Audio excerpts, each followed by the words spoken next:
So yun guys, good morning, good afternoon, and good evening muli. Ito muli ang inyong lingkod, Batang LU. And another day, another vlog po tayo. At ang bibigyan naman po natin ng reaction ay ang pagbabalik po or pagbisita muli ng Team Kalingap sa tatlong mahiyain na babae.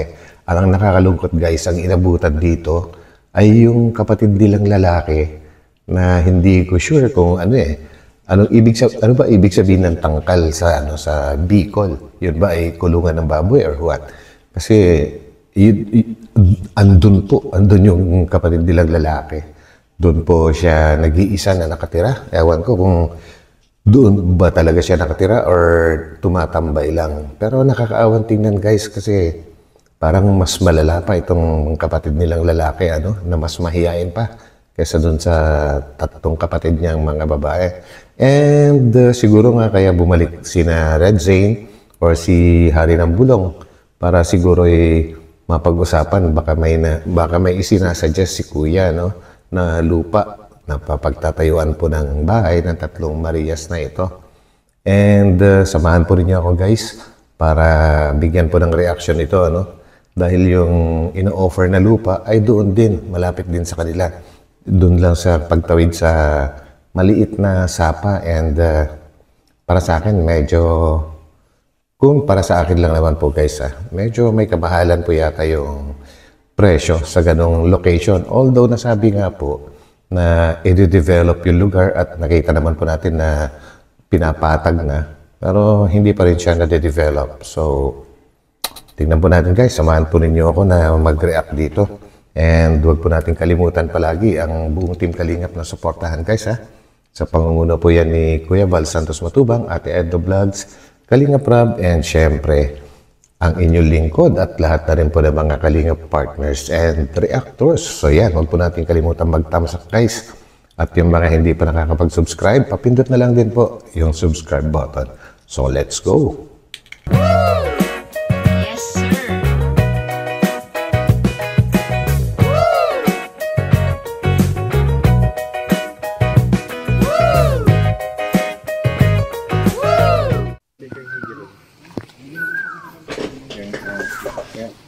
Ano yung tangkal? May bata pala dito. So guys, tingnan nyo po yung itsura ng kapatid nilang lalaki doon, Nakakaawa, mag-isa lang. And tingnan naman po ninyo yung itsura. Ano kaya yung ginagawa ng mga magulang? Bakit ganito yung mga anak po nila? So ituloy lang po natin. Tangkal dito, Tangkal.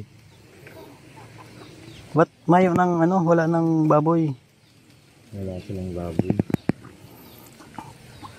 Kuya, hindi pa nagbabago yung tatlong bibi? Wala pa rin? Wala, nakatagilid pa. Ano kaya maganda natin gawin dyan? Sabi ko minsan, hindi lang kami nakakuan, hindi lang ako nakakuan ng mga nakarang araw. Pupuntahan sama naman namin dito ng asawa ko. Kaya kausapin namin. Kasi nakikipag-usap yan dun sa asawa ko. Well, gano'n naman po yung napansin din nating lahat guys, Kapag sa babae, talagang nakikipag-usap naman yung mga tatlong magkakapatid na babae na yun. At kapansin-pansin din, alam naman natin lahat guys na kapag lalaki yung kausap nila, maski si Kalingap Rab ay talagang hindi natin alam kung may takot ba or talagang nahihiya lang. So yun, wala pa rin pagbabago. Kaso, wag kami, nahiya siguro sa mga K-boys, Siguro. Ikipag-usap naman yan din sa asawa ko. Pero matipid talaga yung dalawa. Pero yung si Chris, yun. Yung sabi nun, pag mag-mall tayo Ate Day, kasama ka. Yung mga ganun yan, kung nakikipag-punto na yung kay Day. So yun guys, yung sinasabi ko na ino-offer nila na lupa, kung nakikita nyo po yung sa taas, yung kulay brown, yan po yung pinapatag ngayon at gagawin nga daw na housing or subdivision siguro ang ibig sabihin. And ang ino-offer nga po nila ay itong bandang dulo. Bandang dulo na po nung nakikita ninyong brown na yan. At sabi nga ni Kuya, ang halaga ay parang 125,000 yata. Ang halaga nung 120 square meters. Ngayon, kung susumahin mo, lumalabas na 1,040 pesos per square meters. Sa tingin nyo guys, sakto lang kaya yung yung presyo nun or medyo may kamahalan? Kasi para sa akin, no, dahil may kalayuan nga itong lugar at hindi pa nade-develop, medyo mahal po siguro. Yun, tuloy. Ay, ano gawa mo ngayon? Nag-hollow blocks ako, katatapos. Kumusta yung pinapagawa nating bahay din? Okay na yan. Hey, kumana naman ang baga sila, yung mga materialis, pinagpuan ko na sa kanila. Naipasa Pinagdadala ko mo. na sa kanila. Ginagawa na nila. Ito ang sabihin mo dun kay Rob, kung ito dadalo na lang ang bakante dito. Yun. Kung Maunahan tayo. manahan pa sila, 125 lang yan. Yun naman talaga yung fixed price niyan. Hindi naman ako niya nagpatubo. Nasasabihin na ako yung nagpatubo. Gusto niya naman dito. Gusto nila dito. Gusto nila dito eh. Mas gusto nila dito. Malapit lang. At sanay na sila dito. May naman, kumbaga sa presyo lang naman ang pero yung location, talagang nasanay na nga po yung pamilya nila diyan, no? And guys, although tayong lahat gusto natin na sa may sila lilipat sa may mataong lugar na, pero I don't know kung magugustuhan po nila nung pamilya na yan sa ganun lugar. Oo lang naman ang oo si yung nanay nila, pero pag sila siguro yung nag-uusap diyan, siguro mas gusto pa rin nila sa location na yan. Gawa nga po na nakakapagtanim-tanim sila at nagagawa nila yung kumbaga free sila sa paningin ng ibang tao. Sa tingin nyo guys. Grabe yan. Yan na lang ang bakante, dalawa na lang. Baka maunahan pa. Lahat na yan may-ari na. Uy, So, magkano ang 125. Pero kwan yun, 10 by 12.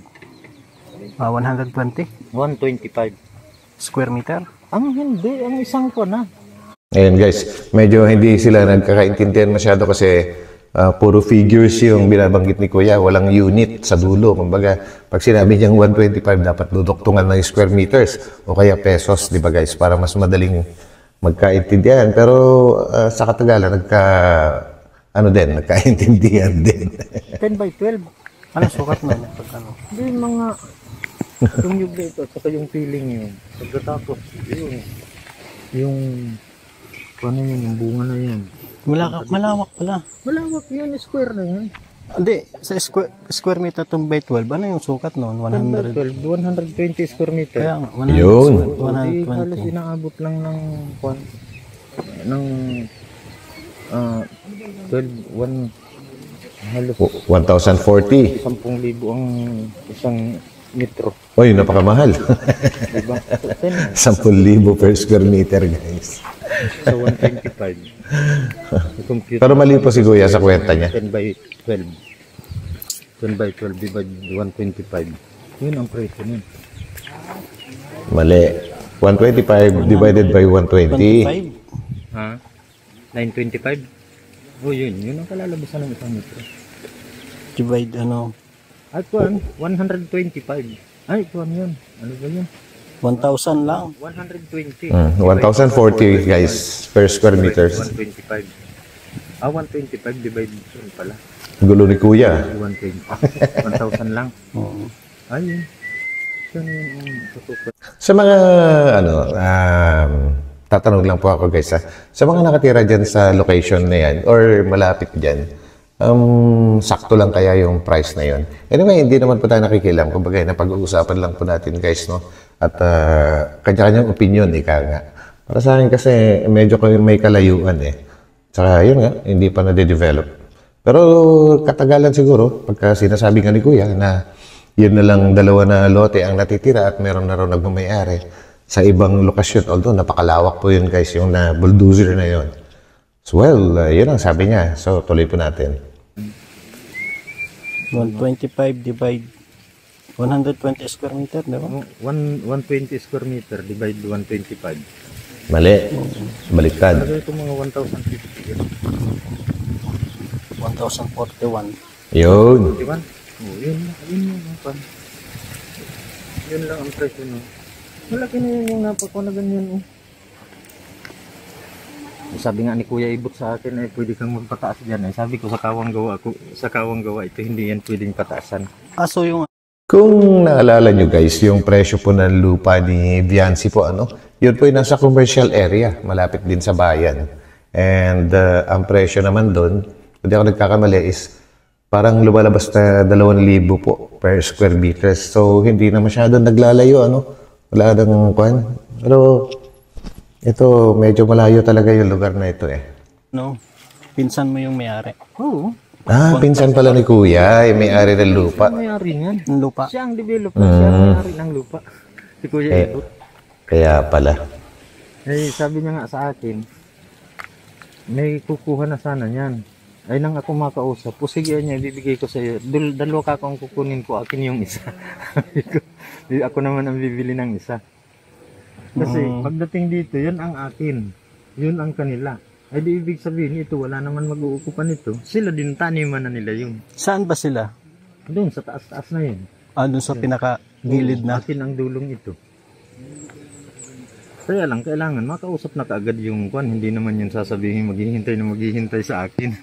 Ang kwan nun, makausap yun. Pagka halimbawa nakausap yun, makausap lang na sure talaga na kukunin, ay hindi na yan ibibigay sa iba. So yun guys, no? Kung mapapansin nyo, ay talagang si Kuya, parang kung magsalita ay parang mga regular na ahente rin po, kasi meron siyang urgency kung tawagin. Kumbaga, ganyan po yung mga agent na sasabihin, paubos na. Kailangan magmadali, kailangan makausap na kaagad.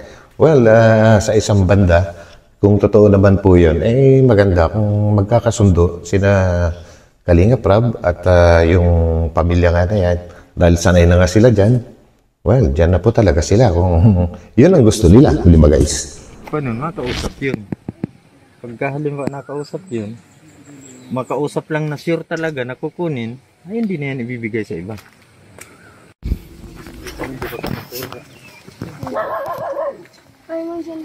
Ano tayo? Di ko na, mamaya kausapin ko si Kalinga Prab pag. Ang importante lang naman kamo makausap yung may-ari. Yun lang ang importante. Kasi hindi naman yung nagmamadali. Kaya lang, yung assurance na bibilhin, yung ganun. Pero guys, nakakabilib din yung mga buyers kung titingnan, Dahil makikita nyo po yung pinatag na yan. Napakalawak po dyan guys, napakalawak. And kailan lang naman, wala pa sigurong 1 buwan na pinatag yan, At sinasabi ni Kuya na halos lahat ay, kumbaga, na-dispose na or meron na nagmimiyari. At itong mga nasa dulo na nga lang daw ang bakante. Grabe rin yung developer na yun, nakakabilib. Nakabenta ka agad ng malawak na space sa maigsing panahon sa lugar. Kasi balak din nilang bumili. Yung makipag-share siya na bibilhin yung yung lupa na yun. Ganun lang, hindi pa naman yung nagkukuha na kailangan ng kailangan ng bayaran. Hindi naman yun. Ang pinakakuan lang ay siyempre kung mag-aasa nga naman yun na halimbawa mag-aasa siya na bibilhin at nakausap ko na pagkatapos may kumukuha hindi niya na ibinibigay. O ay di nakakahiya kung biglang hindi kukunin. Hindi gaya ng silang may usap, di ba? Ganun lang yun. Tama. Para at least alam natin kung Mag-ano pa kasi tayo, mag-ano pa kami ng mag-sponsor ng lupa. Ayun. Baka sakaling matulungan pa. Ayo. Malay natin, 2 yung kunin nila. Kasi kung 125, so bali 200 lang, 250. 120 square meter. 125 naman ang presyo. So bali ang pera yan, 250. 250. Yun ang magiging pera kung sakali. Na kailangan sa 2 lote na 2 lote na. Pero kung isa lang, 125. Yan. Guys, mura na ang lupa dito. Saka i-develop ito magiging... Tama ba yung ko guys? Talagang mura lang ba yun? Mura pa ba yun yung 1,000 something per square meter sa sa ganyang location? Siguro, anyways, hindi pa po ako nakakarating sa lugar na yan. So, kaya nga po ako nagtatanong sa mga baka may makakapanood dito na may nakakaalam sa price para naman po, maging aware lang po tayo. Ganda itong masyado. Maraming magiging bahay dyan. I-develop yan ang ako na yan. Yan, hindi yan yung tagilid na yan. Kaya binubuldoser yan, gaganyanin yan dito, papantayin yan, papatagin yan. Ay, bababa yung lupa Ibababa dito. yan. Magiging pantayan, hindi yan tagilid na ganyan. Medyo magandang sitwasyon yan. Housing nga yan housing project talaga yan. Yun. Ang developer niyan, yung mismong may-ari. Kumbaga ano siya kuya, papatagin, itutulak niya pa hanggang dito. Itutulak yan hanggang Mga dito. hanggang pumantay dito. Para pumantay. Hanggang saan ang lupa niya? Ha? Hanggang saan ang lupa niya? Hanggang dito? Hanggang dyan, nasa sapang yan. Yan na sapa sapang yan. Ito, hindi na ito kanya. Yang sapa lang na yan. Ibig sabihin, pag dating dyan, yun lang ang papatagin niya, yun lang ang papantayin. Guys, tama ba yung analyzation ko? Pag sinabing housing project, ibig sabihin, ay yung mismong developer na rin ang magtatayo, ano, at siya na rin ang magbebenta per bahay na kompleto na. Tama po ba yung pang-intindi ko? Kasi iba rin naman sa mga subdivision, pwede kang bumili ng lote lang, tapos ikaw na mismo yung magtatayo na sarili mong ng bahay. Kasi kadalasan pag may naririnig akong housing project na mga ganyan, normally, gobyerno po ang gumagawa niyan eh. Pero sabi naman ni Kuya, hindi naman niya nabanggit yata na sa gobyerno, nabanggit lang niya pinsan niya. So yun guys, medyo nalito lang ako sa part na yun. Saka, siguro papadirin ito, yung riprap, i-riprap ito, para mapantay siya. Ay, maganda kung may riprap Oo, ganyan siguro ang panyan. Kasi di-develop ito eh. Nakita ko na ang drawing nito. May papel yan. Ganda. Ipinakita na sa akin ang pinaka-drawing talaga niyan. Ang sabi sa akin, kung nagmamadalian niya kayo, mga kwan pa yan, mga April pa yan dahil darating yata yung kapatid niyang architect. Isusurvey na talaga na yung 140 by 140, yung eksaktuhan na talaga ang pagkakataon. 140 naman. Sa may pader na yun, may daan yun. May kwan talaga yun na ang sasakyan ay pwedeng dumaan. Ay siya, malawak. Malawak yan. Maganda, pang baga. Okay din. Kaya halimbawa nakuha itong looting ito, malaki pa rin ang space dyan dahil yung daan. Pura dun sa 120 square meter, may space pa yan dyan, yung pinakakalsada. Maganda. Kasi mahilig sila sa ganito, tanim. No? Mag, sila, may mga dala nga kami dyan,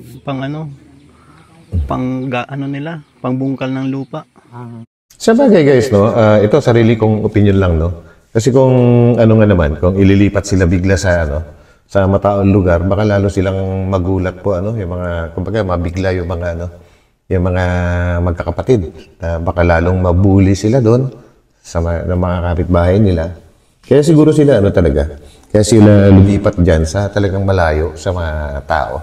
Pero okay din naman kahit siguro para sa akin lang to, kahit tumira sila sa ganyan, kung uunti-untihin din naman silang na kumbaga isi-civilize, ipapakilala nga ang totoong mundo sa kanila, ay pwede naman silang bumaba sa kabihasnan anytime magugustuhin nila kapag okay na sila ang importante magkaroon sila ng bahay. At sabi nga ni Kuya, lalagyan ng kalsada yung gilid. So ibig sabihin yung tinuturo ni Kuya na lupa na para sa sa magkakapatid, kung sakali lang naman na matuloy, ibig sabihin tabing kalsada yun. So yun ang pagkakaintindi ko, and correct me if I'm wrong. Yan po. Sige Kuya, salamat, at kausapin ko na lang si Kalingap Rob kung anong balak niya. Hindi rin makausap. Kawawa talaga yung bata guys. So Hindi rin makausap eh. parang hindi kaya pwedeng to. Kasi parang parang ginawa ng hayop yung bata. Tingnan nyo naman po yung itsura niya. Bakit hindi isama dun sa mga ibang kapatid niya? Dun sa bahay talaga nila, para nakakapag-usap na Tingnan nyo naman po yung itsura. Yan pala ay ginawang kulungan ng baboy. Hindi nga lang nagkaroon ng baboy, gawa ng wala silang pambili. Ay, nako, grabe. Kumbaga, parang sakit sa dibdib na makakita ka ng ganito, guys. Ganitong kalagayan ng tao. Para ka dyan, boy, kinukulong, boy. Oo nga. Kapatid pa rin yan eh. Hindi rin Nag-aalaga din pala sana sila ng baboy, kaso wala na. Wala, dahil noon, siyempre nagbabalak silang mag-alaga ng baboy. Wala naman silang pambili ng baboy. Yun. Nabuti-buti ngayon at kuan. Medyo natutulungan na silang ganun. Maaari na silang bumili ng baboy. Kaya lang, di naman nila sure na talagang pagpapagagandahin itong gaya niyang tulungan ng baboy. Gawa ng unang-una. Hindi man sa Hindi kanila. naman kanila ito. Ayun. Tapos na sila ay kuan.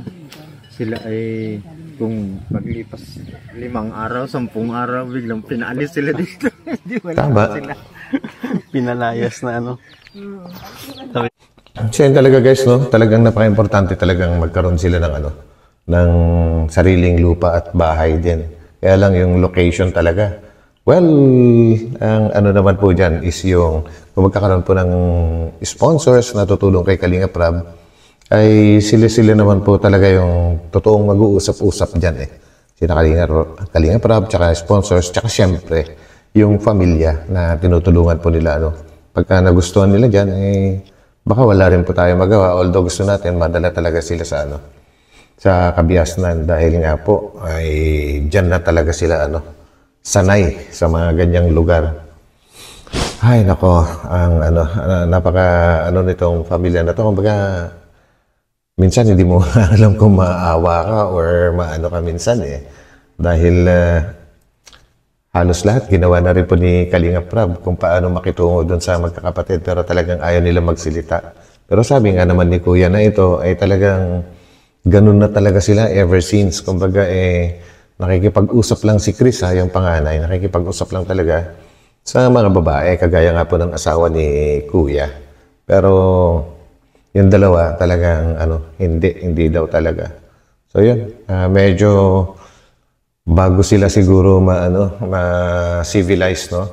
Ay medyo mahaba-habang proseso ito. Kailangan ng matinding pagtitiyaga ang Kalingap dito, guys. So kung ano man po yung pwede natin maitulong, ay lend a hand. Ganun na lang po ang gawin natin, guys. So dito ko na lang po tapusin, and actually mahaba pa tong re-reaction ko sana, kaya lang medyo sumama yung pakiramdam ko pagka nakikita ko yung batang lalaki na ito eh. So dito ko na po tatapusin, and maraming salamat po muli sa inyo sa pagsama sa akin. God bless po sa inyo lahat, at magkita-kita po tayo ulit sa aking susunod na upload. Bye-bye po muna, pansamantala. Bye.